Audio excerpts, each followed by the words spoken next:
Hey, it's Matt, your average gamer, and this is day 23 of a build a day until they announce DLC. We're going to see how far we can go with this, and for today, we're using Marais Executioner sword in an insane high damage build.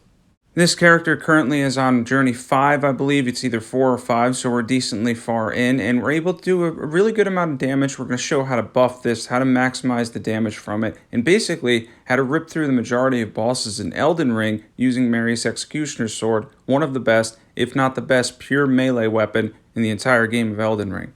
For those unfamiliar with the weapon, you get this in the Shaded Castle in the Atlas Plateau. You have to defeat the boss there, and he drops that as well as his shield. He's Elmer of the Briar. It's not too hard of a boss fight. Basically fights like all of the bell-bearing hunters in the game. This weapon benefits from all the consecutive and successive attack stuff in the game, so you can really boost it up by using things like the Rotten Wing Sword Insignia and the Thorny Tear to boost the damage immensely. This is probably one of my favorite weapons in the game, and I originally even said that it was the best melee weapon in the game, and it really is on par right with the Scavenger Curve Sword Bleed build as probably the top 2 melee weapons that I would recommend in Elden Ring. And some people claim for it to be a little bit more of a gimmick because you can buff it a lot, and obviously in this case we're going to buff it up and try to get as much damage as we can out of it, but even a base build for this, which I've done on my channel before, absolutely destroys the majority of bosses in Elden Ring, and instead of 1 or 2 casts or uses of the Ash of War, it may take you 3 or 4, which still rips through bosses' HP.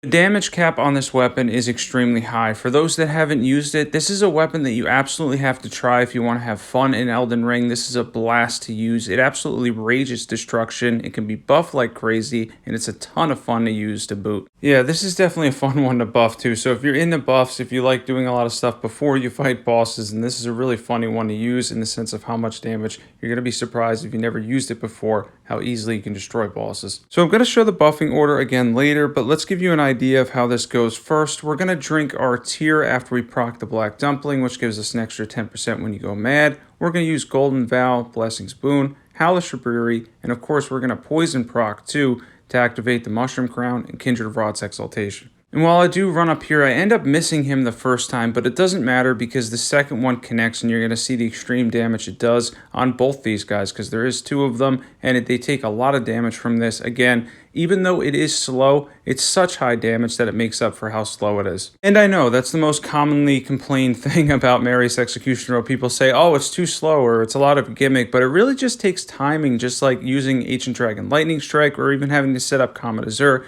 Think of it that way because it has that level of damage that, yes, it's slow, but the payoff is great when you land it. And with a little bit of skill and the right execution, you'll be able to land it safely almost every time. And for clearing out mobs, it works fine. It's just like any other weapon as far as mobs go. You don't even need to charge it all the way, and the regular hits do acceptable damage. Is it perfect? No, there are better mob weapons in the game, but it can clear out mobs without an issue. As you'll see me run through the capital now, and it's very easy to go up to mobs and be able to hit them hard with this weapon because, again, you don't need to fully charge it. You can use the regular hits. You can build up consecutive attacks. There's a whole bunch of different ways to take on mobs in Elden Ring using Marais Executioner sword because it's very good against them. Speaking of which, that's where you get the Envoy's Longhorn for anybody that was interested. That weapon is fantastic. I just did a build on it, so be sure to check that one out too. And while you're at it, if you're not subbed, definitely be sure to subscribe if you love Elden Ring content. This run has been a blast lately.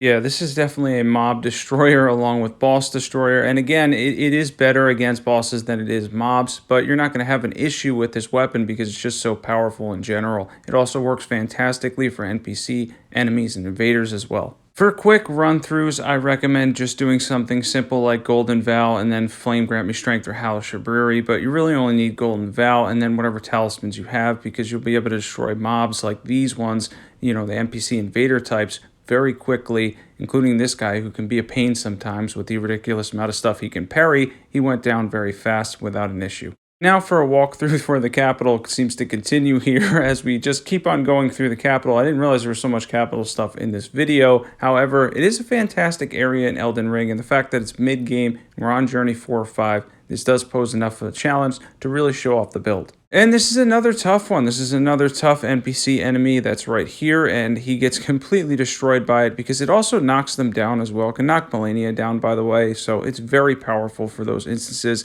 for humanoid type enemies. Now for the Draconic Tree Sentinel here, we're going to do our normal bit where we use Golden Vow, Howl Shabriri, we poison proc, and proc the Black Dumpling beforehand to get the maximum amount of damage to go into battle with.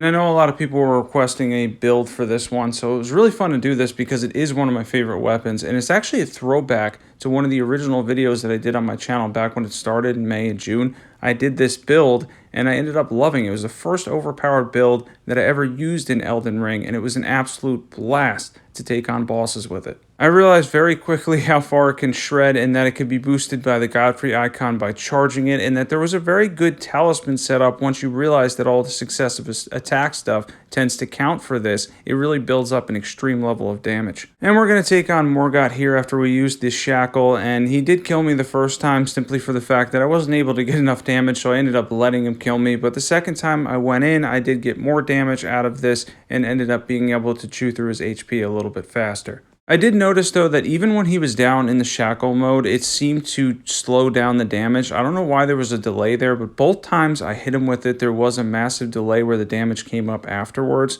Not sure what that's about, but it still did very good damage. And then at the end here, obviously we chew through his final bit of HP with ease. In a second here, we're going to go through equipment, and this is a really fun one to use. Definitely give this a try. We have Marais Executioner plus 10, any seal will do. We have the Mushroom Crown and Black Dumpling. We have for talismans, Rotten Wing Sword Insignia, Godfrey Icon, Kindred of Rot's Exultation, Shard of Alexander, and then we have the consecutive Successive Attack Tear, along with the Magic Tear or Fate Tear for buffs as well. Now for stats, I did this on one of my level 200 characters. I have two, a mage and this character, that are both 200. But for the level 150 stats, you generally want at least 40 strength and 40 arcane, preferably 50 strength and 50 arcane. Everything else is up to you. It seems to pretty much hard cap at around 50 arcane and 50 strength. Yeah, and having those caps does make this like very easy in that sense, because I've done 60 and 60 or 70 and 70. I didn't notice too much of a difference going forward with that in that sense. So I think around 50 and 50 seems to be mostly the hard cap. So for the buffs, we start by proccing the Black Dumpling by going mad. That'll give you a 10% generic damage boost, so that's a big plus to start with the extra 10%, given the fact that it's 10% for a minute. Very helpful, and then we're going to swap that out for the Mushroom Crown here. Once we have the Mushroom Crown on, we're going to drink our tear. We're going to fill up our FP, of course, because there's a longer duration stuff that we always do the longer duration stuff first. I had to make Fetid pots, don't worry about that. Then we're going to use Golden Vow. Then Blessings Boon to give us a little bit of extra HP. That one's really optional and up to you. We're going to fill up our FP again. Then we're going to use Howl Shabriri for generic 25% damage boost for 40 seconds. And the last thing we're going to do is poison proc this before we go into battle to get that extra 30% damage, and then fully charge Marais Executioner's sword, and it does a lot of damage. And that is day 23 of a build a day until they announce DLC. I'm hoping they announce on the 25th. I don't know how much further this will go on past that. I'm really hoping and holding on to hope that we'll get an announcement for the anniversary. It really feels like we're going to, especially since we're due for a patch. It hasn't happened yet. Can't wait for DLC. It's been a blast so far doing this. Be sure to sub if you love Elden Ring content in general. If you enjoyed this run, this video, we've done 23 build or build type videos in a row now. It's actually been crazy. The one after this one will be 24. It's definitely been awesome. Thanks for watching, everybody. Be sure to check out the channel, and I'll catch you guys there.